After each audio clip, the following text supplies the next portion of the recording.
On the 25th of January, 1891, Theo van Gogh died at the age of 33. Just 6 months earlier, his brother, Vincent van Gogh, had also died, leaving behind an astonishing collection of artworks that were almost completely unknown.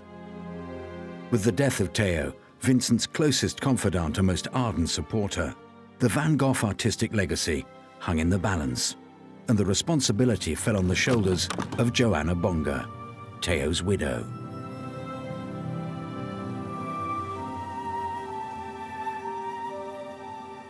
This was a great act of faith. She may only have met this very difficult person, her husband's brother, 2 or 3 times in her life, and yet she determined to keep together this legacy of painting. She did it with great tenacity and also found skill with lending pictures, allowing pictures to be bought, so that slowly and then increasingly quickly the fame of Vincent began to spread. Without Johanna Gogh, Vincent van Gogh may have been completely lost to the world. In the decades that followed, Van Gogh's works have been on a truly remarkable journey. They inspired an entire artistic movement. They fell victim to the trials of World War II. They have been the target of greedy forgers and daring thieves. 22 million. And their value has skyrocketed from the day they first caught the world's attention. The man himself also became a legendary figure thanks to the publication of the letters between Vincent and Theo. And the story is still being told. A long-lost masterpiece by Vincent van Gogh was only revealed in 2013. I think Van Gogh will always have huge commercial value because of the myth of the man. He really is this character that everyone is fascinated by. She sold more than 250 works of art. We are sitting here having this conversation because that's why Van Gogh has grown so famous. She spread him over the world. We have glimpses of his other lost paintings, some of which could still be out there.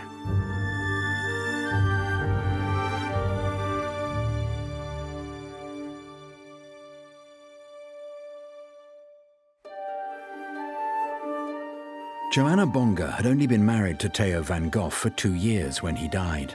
With his passing, she had inherited almost all of Vincent's works. But as a young widow with a newborn son to care for, she was in a very precarious position. She had the assistance of her art-loving brother Andreas, but even he didn't appreciate her new collection of masterpieces. You could have your own room at home. Mother could help with the boy.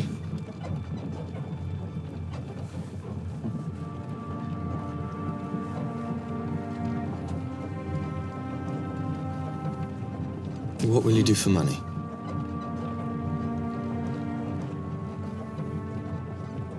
Johanna was a middle-class Dutch girl, sister of a friend of a Dutchman living in Paris who was in the Van Gogh brothers' circle. She was a very educated woman. She worked as a translator in the library of the British Museum. I think it was a mixture of sort of Dutch steeliness and Victorian sentimentality. She doesn't seem to have been tremendously interested in art before she was pulled into this circle of avant-garde art. In the very first letter, Theo wrote to Jo, and Vincent was in the hospital in Arles. He wrote, "We must keep the memory of my brother together, don't you think? Shan't we, darling?" he says. So before being married, she knew that she was part of the game. I'll teach again, take lodgers. I'm not going back. Besides, Mother doesn't have room for all the paintings. Nobody would think any less of you for selling. She seems to me to have been a rather serious-minded, intellectual young woman who took her responsibilities seriously and who really took on this project of posthumously conserving the reputation of Vincent van Gogh. She was the person who championed Van Gogh after his death. I think she really saw herself as taking over the mantle from Theo, who was his main support, both commercially and emotionally. And she knew how important it was to him to really launch the career of Vincent. Why don't we try to find a buyer for you here? I could ask in my office if you'd like. The insurance brokers. Well, it wouldn't be much, obviously. No. They don't approve of bohemian art, do they? Well, it's better than nothing. Johanna Bonger's brother Andreas, who had known Vincent van Gogh, would eventually assist in Johanna's quest. But at one point, it's believed he proposed a horrifying solution to his sister's storage problem. You know, they may not be painters, Joe, but they're perfectly decent people. It isn't boring to work hard or provide for oneself. Not everybody's brother is so easy to take advantage of. Well, it's said that Andreas Bonger wanted to destroy the paintings after Vincent's death. It does seem strange afterwards, and it does seem slightly out of character. So it may have been something he did, or he thought of at one point very quickly. There still weren't very many sales, there still wasn't very much of a reputation, so it would have been an entirely rational thing to do, not to hang on to all this junk. I'm sorry. Theo loved Vincent. I know. He was happy to help. And Vincent did work hard. He made himself sick, he worked so hard. I'm sorry.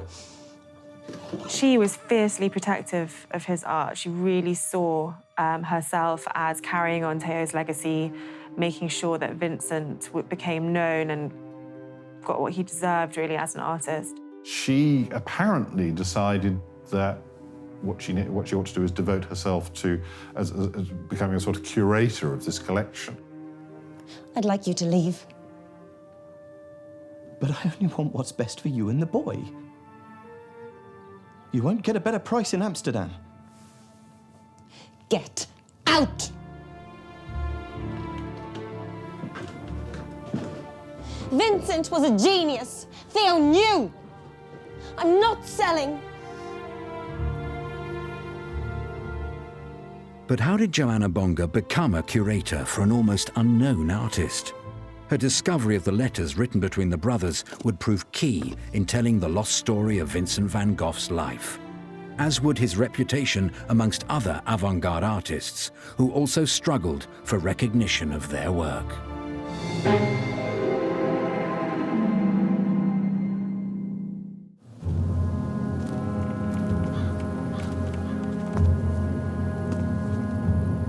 In 1891, Johanna Bonger was left widowed at the age of 28 with hundreds of artworks by her troubled brother-in-law, Vincent van Gogh.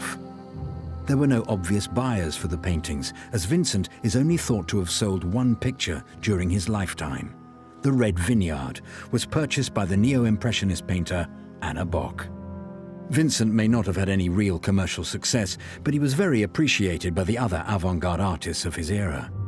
This reputation he developed would prove a starting point for Johanna's quest, as would her discovery of the letters that Theo and Vincent wrote to each other that brought Vincent's story to life. She found them in a kind of bottom drawer. They were living in Pigalle at the time, her and Theo.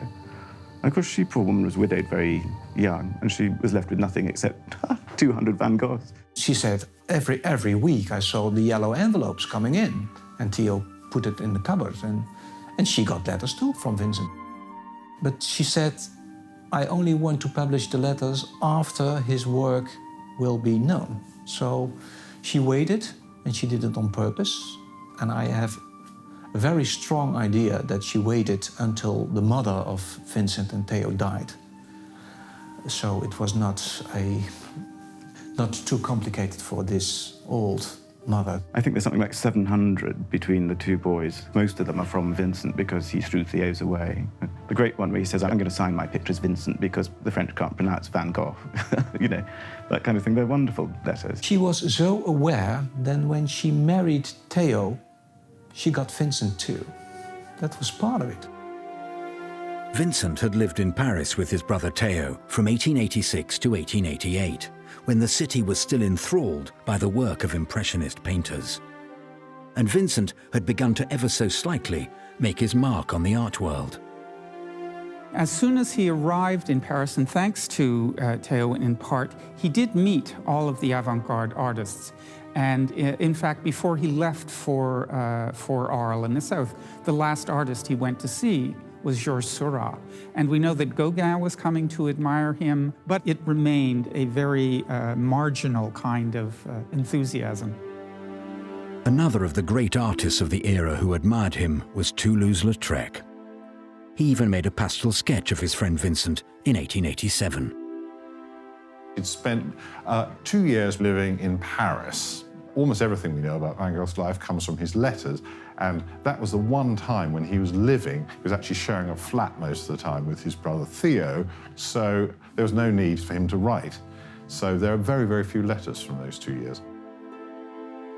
Although the exact details may not be known, what is for sure is that it was in Paris that Vincent's style of painting changed dramatically. He'd been influenced by the Impressionists of the era, but also by Japanese art. He was ahead of his time, though many of the tendencies in terms of very bright color, in terms of decorative patterning, in terms of self-expression in the way he did it, were coming to be valued in the avant-garde. But before he could make any real name for himself in the world artistic capital of Paris, Van Gogh moved to Arles in the south of France in 1888. We sometimes think of him as an isolated figure, working away in the south of France with little contact with other artists. But in fact, when he was in Paris, he was right in the heart of things. And actually, one of the reasons he left Paris was he found it too exhausting. It was in Arles that he created his best-known works, including the Sunflowers. His most commercially successful work now is made really in the last part of his life. I mean, when he died, a lot of the paint wouldn't have been dry on the sunflowers, and that thick impasto paint would still be wet. So there really wasn't much of a chance for him to be promoting his work, and I don't think he was that kind of person. He wanted to be in the South, just working frenetically as he did. The pictures that we see as attractive and full of life and bubbling with enthusiasm at the time were rejected and seen as just too avant-garde. 20 or 30 years later, things that he had intuited about fragmentation. So if you look at the surface of a Van Gogh, it's very clearly made up of fragmentary brushstrokes. And there are all sorts of fallings apart going on, including mental ones. That would have been very unfashionable in the 1880s. People wanted synthesis.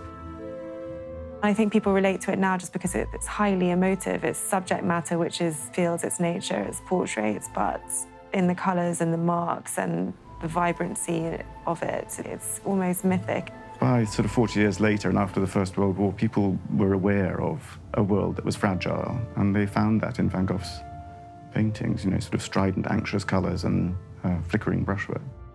Had he lived another few decades, I suspect he would have become very marketable, but he died just too soon.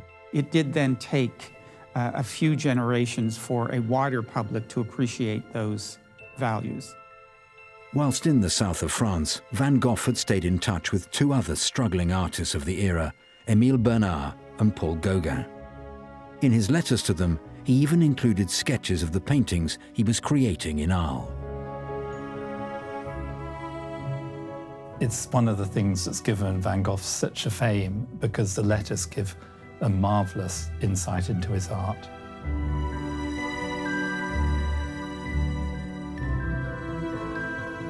Van Gogh, Gauguin and Bernard had also remained in contact by painting self-portraits and sending them to each other, with the other member of the trio in the background. If you look at the museum, you see some paintings by Gauguin and by Bernard. Why are they there? Because they were exchanged. As he had done for most of his adult life, Van Gogh wrote many letters to Theo during his time in Arles. My dear Theo, many thanks for the canvas you sent. Now we can join battle once more.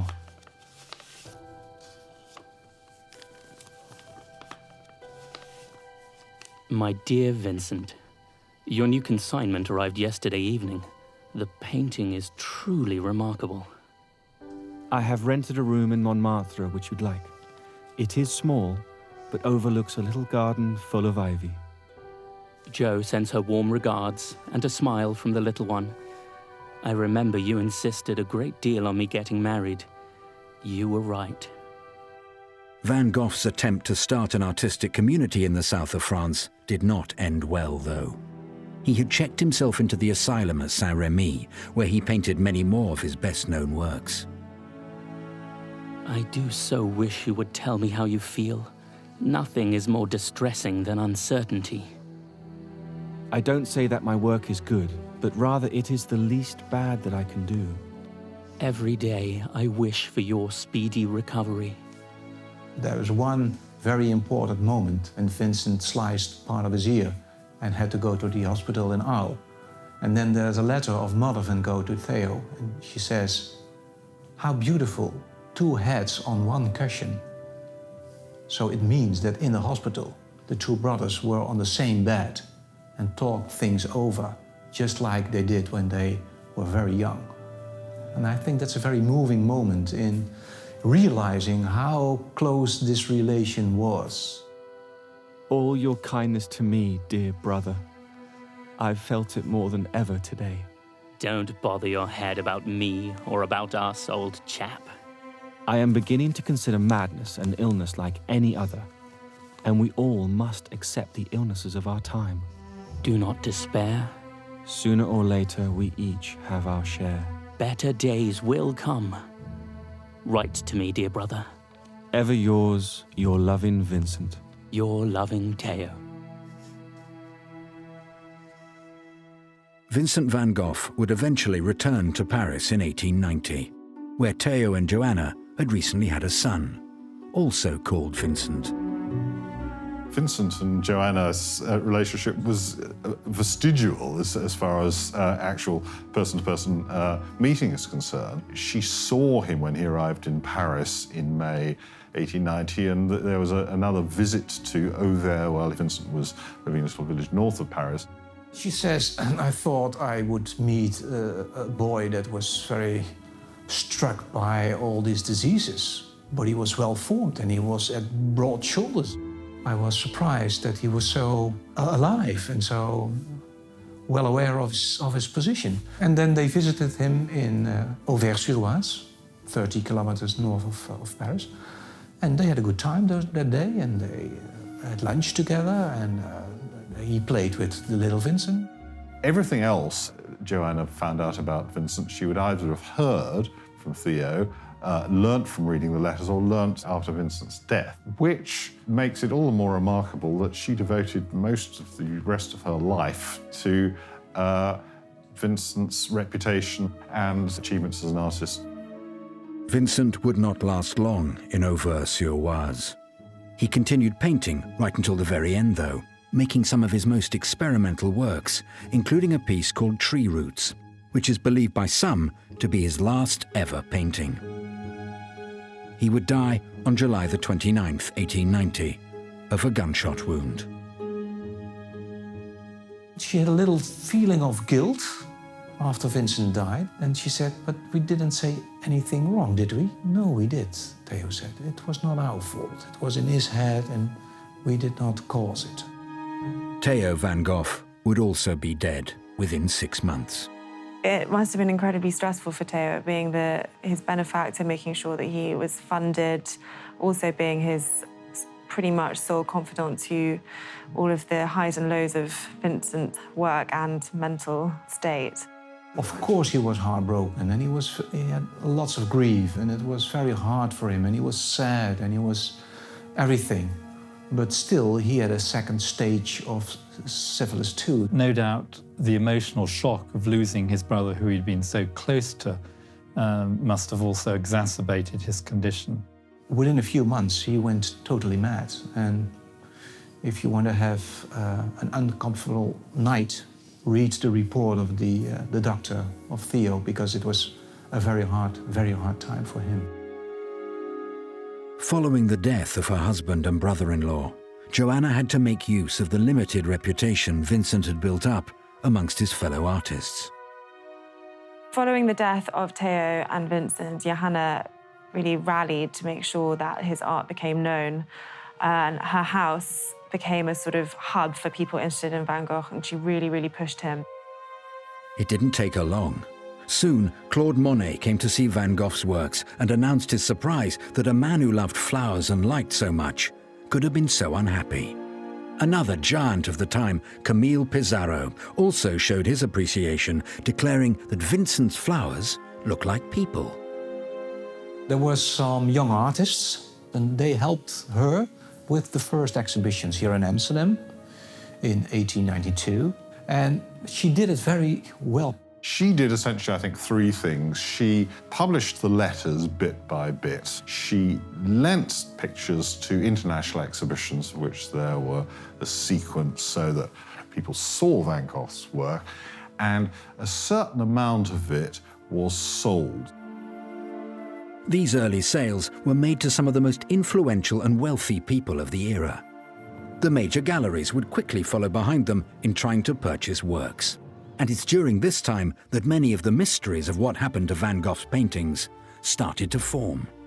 Some items would sadly be lost forever. Some are still missing, and one has been sitting unappreciated in an attic for decades.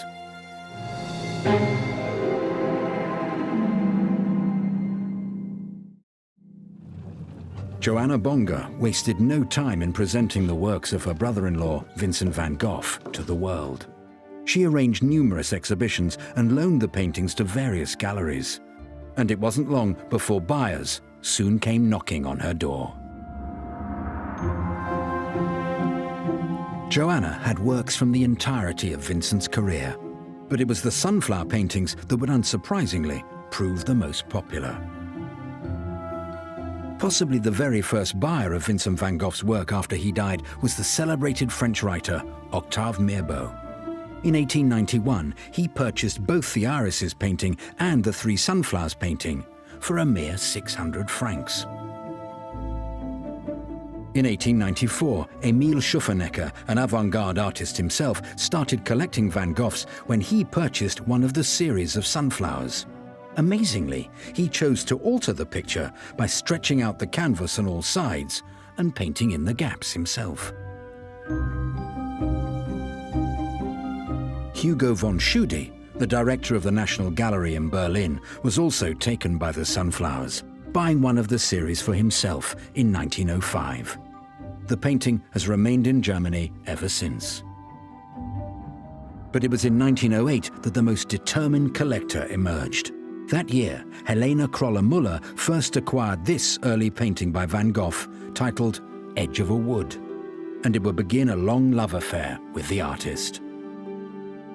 Helena Kroller-Müller was a very, very wealthy person, one of the wealthiest persons in Holland at the time.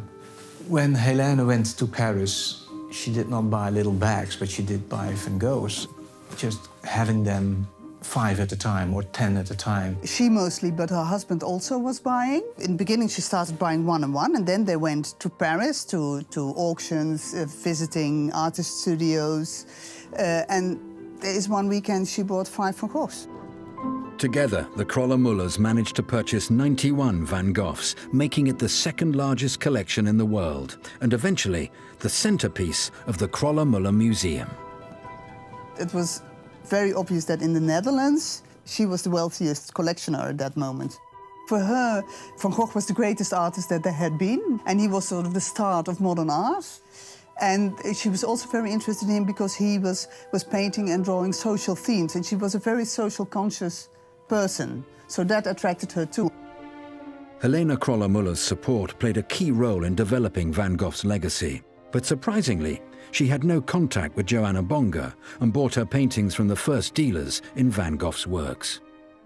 That's quite surprising because Jo had the paintings, and if you see with a kind of U-turn what went from Jo to Helena Kroller-Müller, that had everything to do with the fact that Helena Kroller-Müller was a very, very wealthy person, and Jo was a very convinced social democrat. And I think the characters of the ladies were not that close to each other. She was also played a very important role in that because she showed her own collection. She gave them a loan to other exhibitions, both nationally as internationally. And Jo Bonga also gave her collection. They both were very important in making him so famous and so well known. Johanna Bonga would marry again in 1901. Her new husband, Johann Cohen Gottschalk, was also an artist and painted portraits of her. but she would be left widowed again in 1912. She went to live in New York City soon after World War I broke out, and it was during this terrifying time that she first published the letters of Vincent and Theo. They sold very well. It was during the First World War, and people think that's a wrong moment to publish letters like that. But on the contrary, during wartime, people are more attached to literature or to very important things that were happening in the past. After World War I, Johanna returned to the Netherlands, where she continued to work on building Vincent's legacy. She loaned out the sunflowers to another artist called Isaac Israels, who used them as the backgrounds for his paintings. Israels also painted portraits of Johanna, with whom he had once had a brief relationship. Isaac already knew Theo when he lived in Paris and visited him there. And he was a well-known painter here. Painted a lot of impressionist things in cities, very well known in Amsterdam. Jo and he met each other and they liked each other very well. They liked each other very, very well.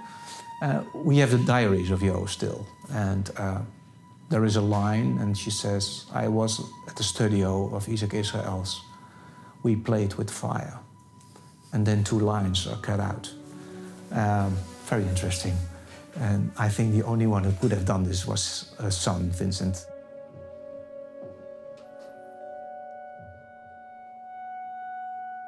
The series of sunflowers paintings had become Van Gogh's most recognized work, thanks to Johanna's efforts.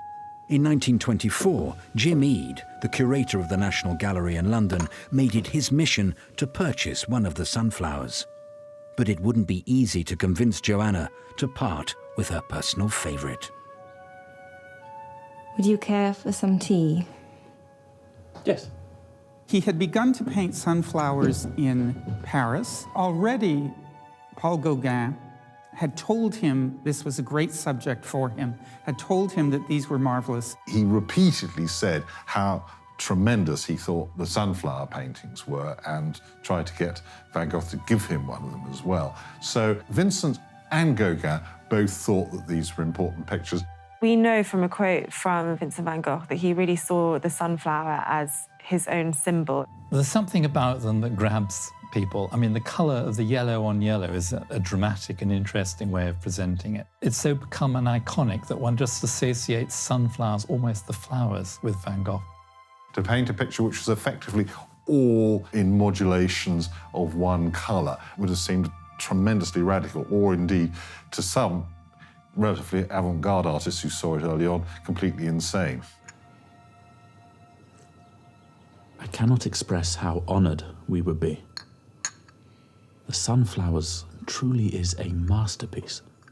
We acquired this in 1924 when we received money from Samuel Courtauld, the industrialist, specifically to buy modern paintings for the National Gallery. And right then, Van Gogh was right at the top of the list of modern artists whom we wanted to represent here. It was very keen to buy a Van Gogh and really wanted the sunflowers, and they pleaded with the Johanna to sell the sunflowers to the National Gallery. We would take the greatest of care. There's a couple of letters from her which are very moving. She says that she's seen the painting every day during her life, or her adult life, and she didn't want to part with it. She knew that it was important and she wanted to hang on to it. I think she had a connection with it and knew that Theo did too and wanted to keep it. It's not for sale. I understand. Jim Eade at that point was one of the few people in Britain who really knew about modern art and could speak authoritatively. What he said to Johanna Bonger, in my understanding, was that we are the National Gallery. If this artist is to be represented here, we really need a picture of the highest achievement. Jim Eade's persistence would eventually prove worthwhile in the end.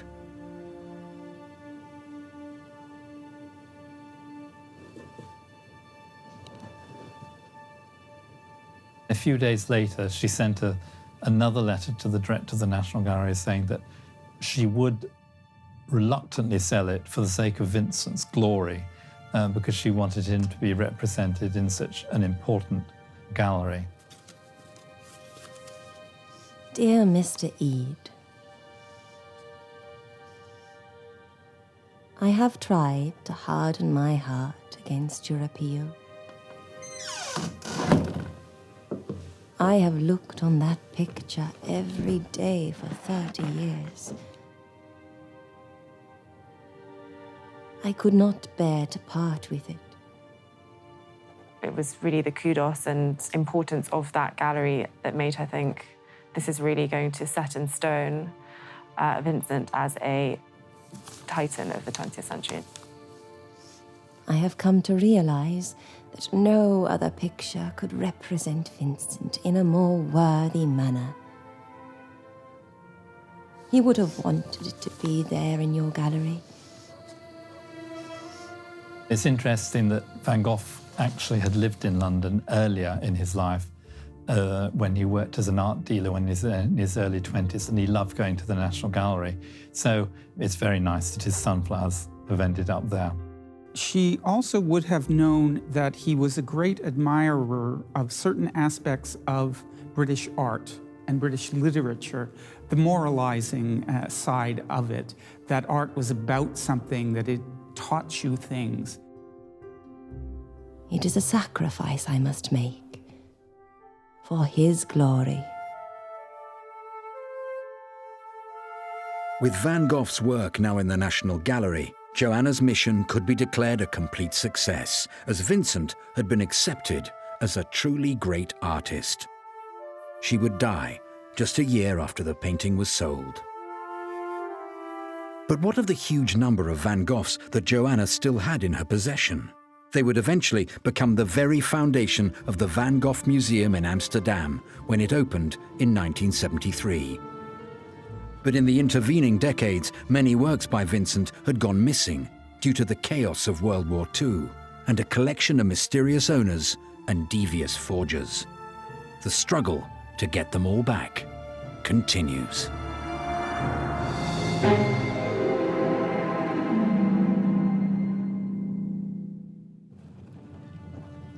Johanna Bonga, the guardian of Vincent van Gogh's legacy, died on September 2, 1925, soon after selling the painting of 15 sunflowers to the National Gallery in London. Before she passed away, though, Van Gogh had already inspired a whole new generation of artists, especially in Germany. It truly was Germany that first embraced him as a great artist, and if we look at the art that emerged in Germany in the decades following, it is as if they've been waiting for someone who would show them how to paint with this intense expressivity and with this extraordinary sense of color. Van Gogh had in fact been so lauded in Germany that fakes of the artist first started to emerge here.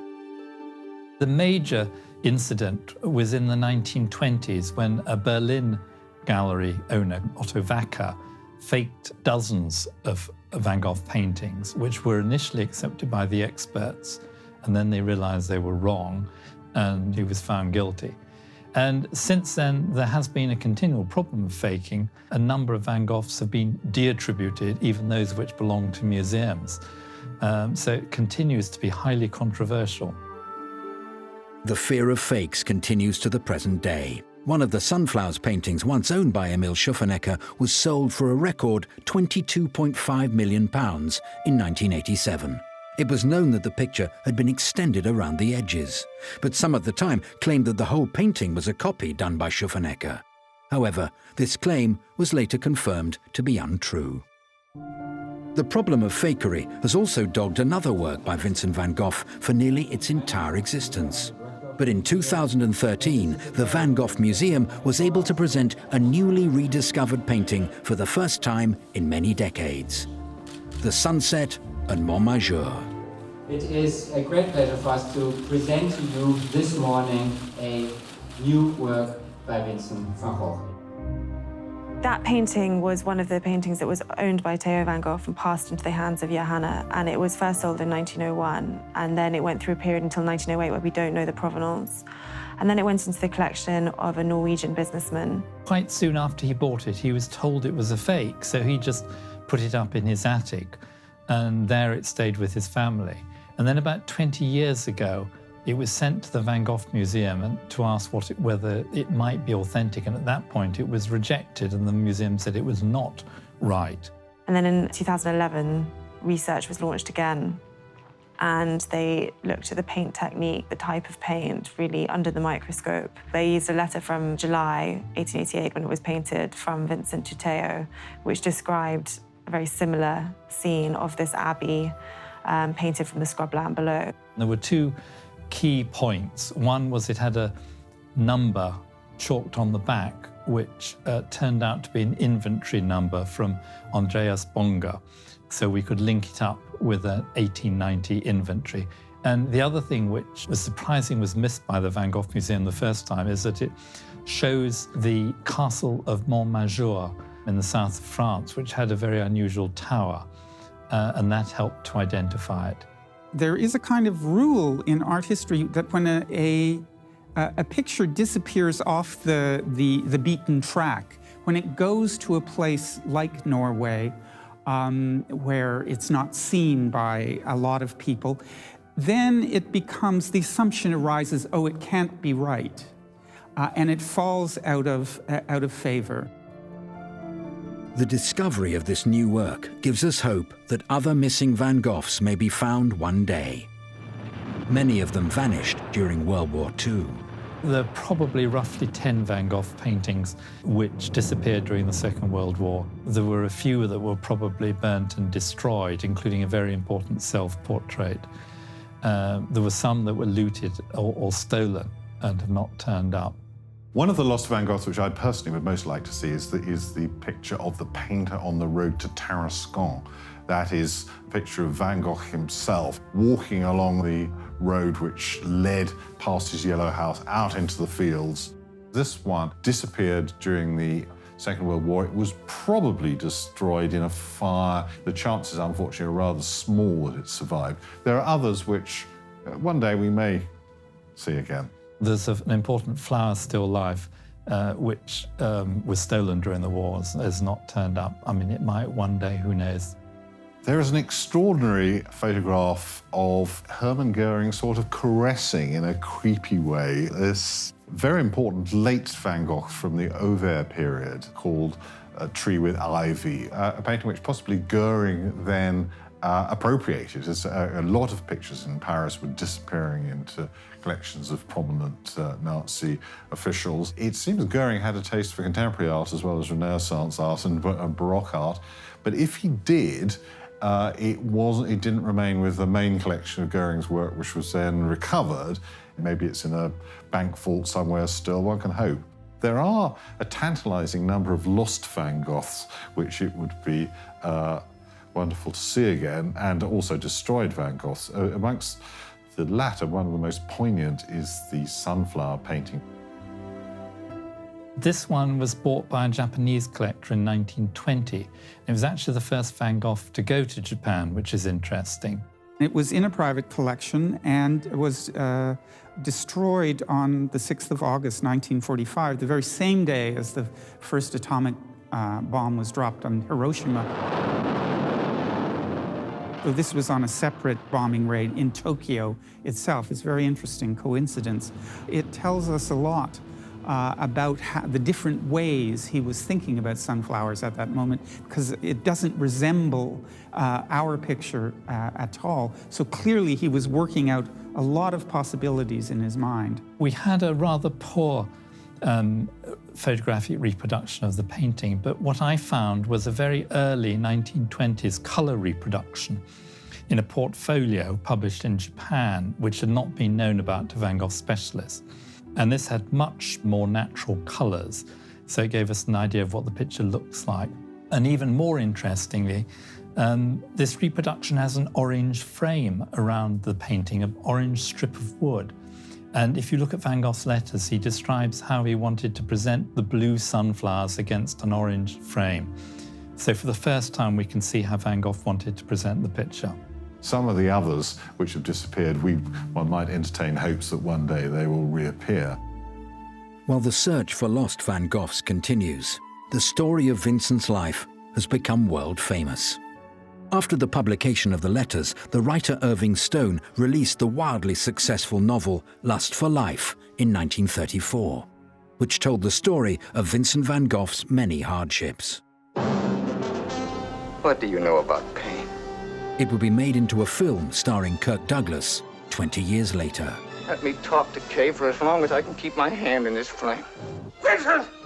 The movie captured what had become one of the most legendary times in Van Gogh's life, when he was staying in Arles with Paul Gauguin, another artist who was largely unappreciated during his lifetime. I've dug ditches in the stinking heat of the tropics. I worked in the docks in weather so cold my hands froze to the ropes. And I can tell you there's nothing noble or beautiful about it. I did it so I could go on painting. I didn't have a brother to support me. There was already a sort of bit of a myth of the man around Gauguin. He had been a stockbroker and he left his wife, and he was really sort of a character within those circles. And Vincent, I think, really looked up to him, saw him as this pioneer of an emotive form of art full of synesthesia and using paint to conjure different ways of thinking and set the senses.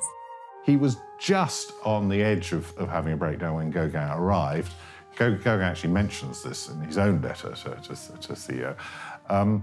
And then Van Gogh actually gets better for a couple of months. I think he paints something like 25 pictures in 5 months, and he's just painting and painting and painting. Not necessarily the happiest period in his entire life. The idyll that they both envisaged of working in this wonderful artistic commune never came to fruition. It was a disaster. The reason we know so much about the life and work of the unknown Vincent van Gogh is thanks to the tireless efforts of Johanna Bongha.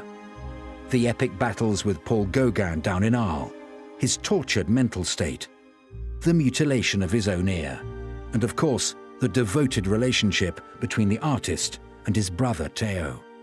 All of these elements are part of the legend of Vincent van Gogh.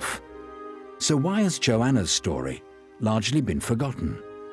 Well, I suppose Johanna's contribution comes, from a lot of people's points of view, after the story's ended. After the brothers Van Gogh died, her role becomes very important. I guess in the public eye, people are really interested in Vincent, and to some extent they're interested in Theo.